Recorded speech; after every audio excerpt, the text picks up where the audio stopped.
Have you ever witnessed a moment so powerful that it restored your faith in honor, in justice, in humanity itself? This is one of those stories. A story that begins in silence, the kind that follows loss, and ends with a salute that no one will ever forget. Stay with me till the end, because this story will touch your heart in ways few ever could.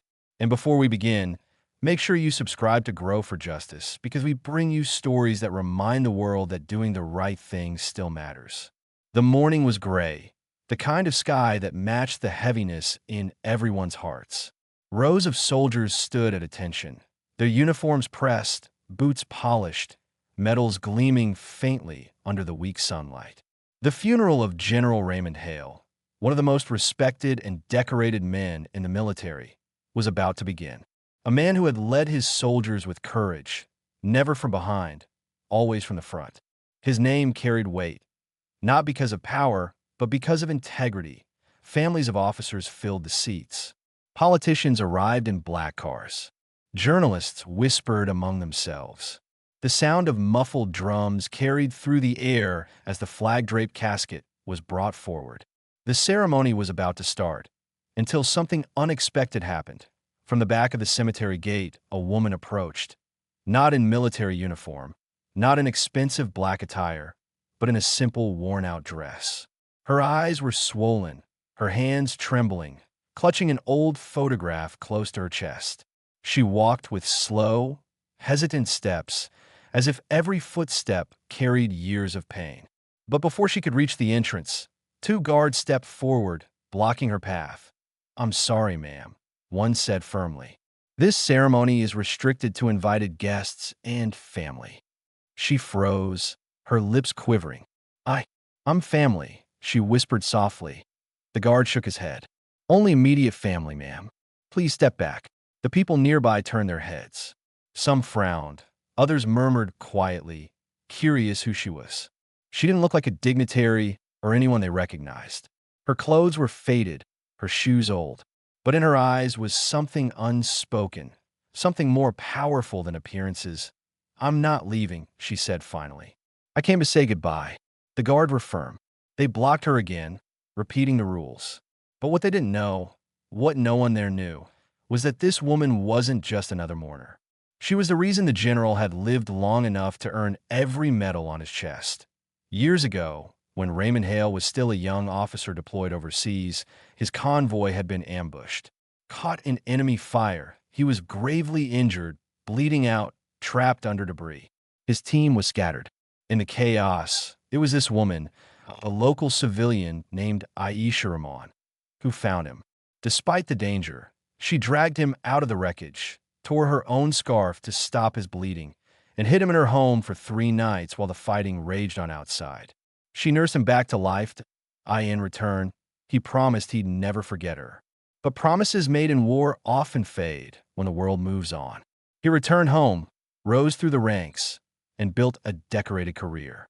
Aisha, on the other hand, was left behind in a broken village, her name unknown to the world. Until the day she saw the news of his death, she sold the last pieces of her jewelry to afford the journey to his funeral. Not for recognition, not for money, but to keep her promise. To say goodbye to the man whose life she once saved. Back at the gates, the guards didn't know any of this. They saw only a stranger. "Ma'am, please understand," one repeated. "This is a secure event. Step aside." But something about the commotion caught the attention of those inside. Slowly, a few officers looked toward the entrance. A reporter whispered, "Who is that woman?" The murmurs grew. The atmosphere, already heavy with grief, now held confusion. And then, just as the guards were about to escort her away, a deep, commanding voice echoed from behind. "Wait!" The crowd turned. Walking toward the gates was General Matthew Cole, a 4-star general, the highest-ranking officer present that day. His presence commanded silence. Even the guards straightened instantly. "Let her in," he said. "Sir, she's not on the guest list. I said let her in," General Cole repeated, his tone firm but calm. The guard stepped back immediately. Aisha froze. She didn't know who he was, but the authority in his voice told her she didn't need to. She bowed her head slightly as she stepped forward, her eyes full of tears. The general studied her for a long moment before speaking softly. "You knew him, didn't you?" She nodded. "I saved him once. Many years ago. He promised he'd never forget." The general's expression softened. He turned toward the other officers and nodded. "Then you deserve to be here more than any of us." Aisha's steps were unsteady as she walked down the path. People parted to make way for her. Some whispered in disbelief. Others simply watched in silence as she approached the casket.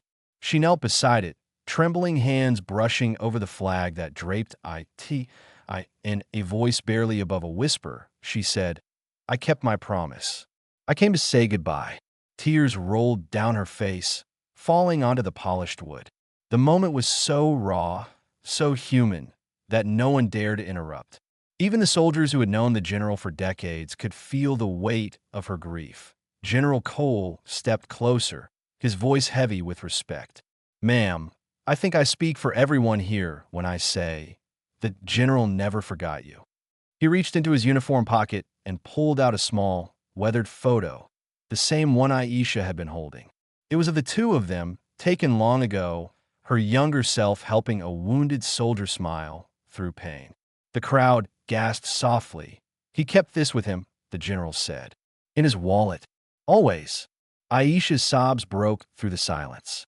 The men who had once doubted her now lowered their heads. The guards who refused her stood in shame. And in that sacred space, surrounded by medals and uniforms, it was the humble woman in simple clothes who embodied the truest meaning of loyalty. When the 21-gun salute began, General Cole made an unexpected gesture. He turned toward Aisha and saluted her. The entire line of soldiers followed suit. One by one, every Marine, every officer, every soldier raised their hand in a silent gesture of respect. Not for rank, not for uniform, but for the heart of a woman who had once risked everything for one of their own. The air was still. No one moved. Even the breeze seemed to pause as if honoring her. After the ceremony, General Cole walked beside her. "We owe you more than we can ever repay," he said quietly. "If you ever need anything, ever, the Marine Corps will stand beside you." Aisha smiled faintly through her tears. "All I ever wanted," she said, "was to keep my promise." She walked away slowly, her silhouette fading into the distance as the sun broke through the gray clouds, lighting up the field in soft gold. It felt almost as if heaven itself had opened to bless that moment. That day, everyone learned something that would stay with them forever. That honor isn't just about medals or ranks.